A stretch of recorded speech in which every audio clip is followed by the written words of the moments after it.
Hi, I'm Debbie, and welcome to Divine Destiny with Debbie. Now, today we're reading for November 28th, 29th, and 30th, and then December 1st. So that is Monday through Thursday. Now, because it's during the week, I use my two Radley Valentine decks. I use my Archangel Power Tarot cards, and then I will pull one from my Guardian Angel Tarot cards. Now, I also use my Inspirational Wisdom from Angels and Fairies by Frances Monroe and artwork by Judy Mastrangelo. And I will pull one from my Emily Anderson crystal deck. Now, for this is just the introduction, and this will be tagged on all of the readings. If you want to bypass, if this is the first time and you're like, well, where's the reading? Go down into the description. You'll see for Crosswatchers with a timestamp. Click on that, and it should jump you right where your readings are. Now, because this is the introduction, I am going to use my Rider-Waite traditional tarot, and I am going to pull one from my Osha Zen tarot cards. I have prayed, meditated, and infused all the decks with Reiki energy. I am a Reiki master, but remember, these are general readings. They may or may not resonate. Take what you like, leave the rest. I call myself an intuitive channeler. I open myself to higher power, God, Holy Spirit, and Source, and let whatever the message is come through. Now, the one thing I do like to talk about, what's going on in the planets. And, you know, the weekend, the planets were still very intense, but they weren't doing a whole lot, okay? But they're very intense in that moment of not doing a whole lot. But what we have on the 29th and the 30th, we have Mercury, which is 19 degrees in Sagittarius, and on the 30th, we have Venus, 19 degrees of Sagittarius. Both of these, now this is the fire energy. Mercury is our communications. It's our hearing news type of energy. Venus is our relationship. Both of these are opposing to Mars, which is retrograde, 19 degrees again in Gemini. So remember, you know, fire and air becomes very combustible. It just, you know, when you add air to fire, fire to air, it just grows and grows and grows. These are opposing, so there could be some interesting issues with our communications, in our news, also with our relationships. Now, on the 30th also, Mercury again in Sagittarius, well, that will be sextiling to Saturn, which is 19 degrees in Aquarius. So we've got that 19 energy there. So, you know, numbers are very important, so kind of think about that. But Saturn is Saturn in Aquarius has always been about illusion versus reality. So but these two are really kind of buddying up with each other. So they're kind of, that Sagittarius energy, Mercury in Sagittarius, is kind of giving a little bit of oomph to that Saturn. And we also have on the 30th Mars, again retrograde, 19 degrees. So this 19 is the big frame, is the big message here too. That is trining with Saturn. And again, this gives it a little bit more of a push. This is like, Mars in Gemini being kind of that cheerleader for Saturn in Aquarius. So that's an interesting energy. Mars, of course, is, the god of war, the planet of war. Gemini, very, air energy. Aquarius, very air energy. Saturn. Well, Saturn's been making a mess of a lot of things for us. So, it's really making us delve into those hidden things that we would have liked to have kept secret. So, let's see. So, I kind of think that the 29th and 30th and maybe the 1st, that there could be a lot of stress put on relationships and a lot of stress be put on what we're hearing. So, it could be a lot of stress during this week. More around that 30th time, more around, the 29th through the 1st even. Okay, let's see what higher power, what do you want to say? And we're going to be using our Waite Rider cards. What would you like to say to people out there? What do they need to know? What do we need to know? What do I need to know? What are we going to do? What's going to happen this weekend? Where are we at? Or this week, I should say. This week. What are we going to do? Let's see what we've got here. I feel like we just need to keep shuffling for a little bit longer. Here we go. I know, it's always waiting. But remember, preparation is what, the definitional block is preparation to meet opportunity. So sometimes it just feels like we're waiting. We still need to live our lives. We still need to get up in the morning and, just raise our vibrations, connect with higher power, and do whatever it is that we're being inspired to do, keeping it for the good. Here we go. Let's see what we have. So anything that's reversed is a little stronger. Let's see. Remember, court cards have dual energies, and we'll talk about them if we have a court card. First card is, well, here we go. The Knight of Cups. It is reversed, so it's a little stronger energy. So when we talk about the court cards having dual energies, well, the Page, which is before the Knight, has the Earth energy, the Pentacle energy, the Capricorn, Taurus, Virgo energy, money, job energy. And you know that Capricorn and Taurus, Capricorn has Pluto in it, and Taurus has Uranus going retro. It will be going direct, I think. Is it a month or 2 months? So it is starting to slow down a little bit. Anyway, this is the Knight of Cups. So Knight energy, underlying energy is fire. Aries, Sagittarius, Leo, passionate, burning, determined energy. Cup energy is our water energy. That is our Cancer, Pisces, Scorpio, fluid, emotional. Pisces is the one that has Neptune in retro, though it is slowing down. It is getting stationary. It's becoming stationary because it's about to go direct. So that has, so we have Neptune, and then we also have Jupiter in Pisces. Jupiter is about to move, not quite yet, and it's not changing direction, so it's going with the same speed it always has into Aries, but that I think is more in December.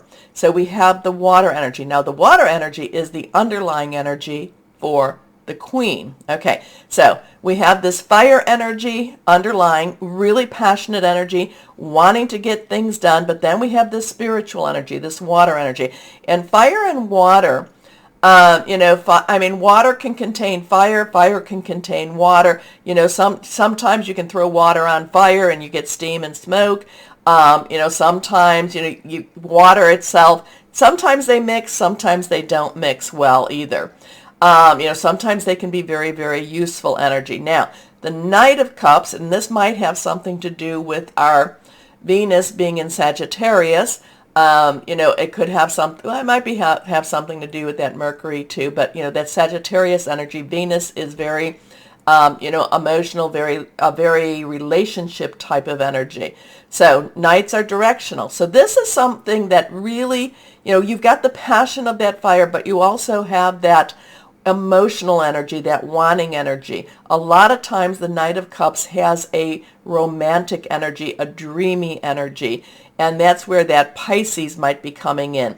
But, you kind of look at the cup, you look at this, he's holding his cup, he's holding his horse. His horse is just kind of like looking down, prancing a little bit. I don't really know if he is moving forward or if he's prancing in place. He's holding his cup, and he's really being very careful with his next steps. He's being very careful with where he's going. So he's not necessarily rushing into anything. He's very, he's just very watchful. I'm getting a very watchful energy with the Knight of Cups. I'm getting a very careful energy, kind of holding that fire energy back, kind of doing that, kind of putting the, the hose to the fire in many, many ways too. Watching, waiting. Ready, the prancing is, the horse wants to get going, but he's not letting the horse go forward just yet. But traditionally, the Knight of Cups is about new romances, new emotional situations also. Our next card is, we have the Six of Pentacles. Now this has popped up a couple of times before, Pentacles, again, is our earth energy. 6 is the number of man. It's the money. It's the energy that we put into something to make it happen. The 6 of Pentacles is money coming from unexpected sources. It's money coming like we're not really, wow, that money that checks in the mail and then the mail actually comes. Or you might find that somebody came in and paid off a bill. There's a lot of people that do the pay it forward, where you go in and, you're at a restaurant and you find out somebody paid your bill. So this is money. This is unexpected money. This is largesse. And we do have that wonderful Jupiter. It is still in a slow-mo type of motion right now. In Pisces, it's going to get a little bit, it's going to get its direction moving a little bit more so, but it is still kind of in that slow-mo. So this is unexpected money.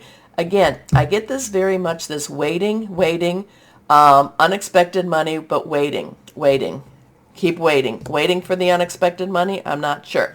The one thing I did not talk about is that, I talked about the page, the knight, and the queen. I did not talk about the king. The king's underlying energy is air, swords, and that is our Aquarius, our Gemini, and our Libra. And we know Aquarius has Saturn in it, and Gemini has Mars in it right now. So here we go. Last card is now, again reversed, we have the Knight of Pentacles. So again, I told you I had the waiting. Well, the Knight of Pentacles really is the waiter, is waiting also.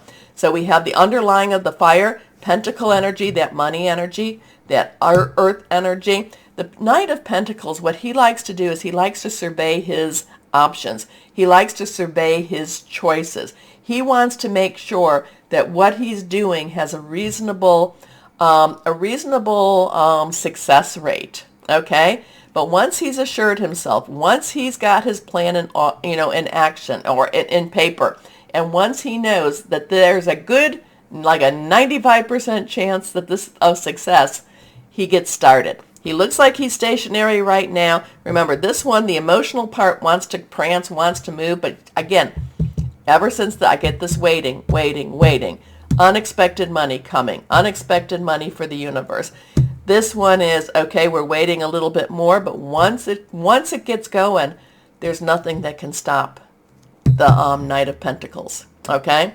Okay, so something, we're waiting, emotional energy, fire energy for both of these, money coming in, waiting, and once the Knight of Pentacles gets the go, nothing can stop it. Okay, let's see what we have here with the Osha Zen Tarot, and let's see what this is all about here. Oh, while I'm shuffling, please remember to go down there, like, share, subscribe, click on the bell. I have many people saying, I can't find your videos, and I'm not sure why they get hidden. I put them all in a playlist, but they do. I mean, people will be on one side and say, I can't find the other, and they should all be together. So the liking, sharing, and the subscribing does help, so thank you. Okay, let's see. Osha Zen Tarot. Higher power. Anything else to add? We're waiting. We've got a lot of emotion here, a lot of wanting this new experience.